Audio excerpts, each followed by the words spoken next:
इन्दुकोटितेजकीर्णसिन्धुभक्तवत्सलं नन्दनत्रिसूनुदत्त इन्दिराक्ष श्रीगुरुं गन्धमाल्य अक्षतादिवृन्ददेववन्दितं वन्द्ययामि नारसिंह सरस्वतीश पाहि माम्।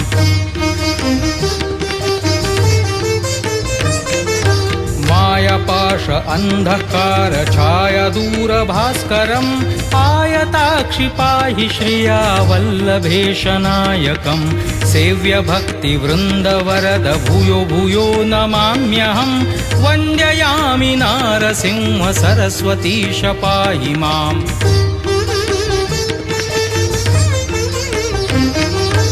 चित्तजादिवर्गषट्कमत्तवारणाङ्कुशं तत्त्वसारशोभितात्मदत्त श्रीयवल्लभं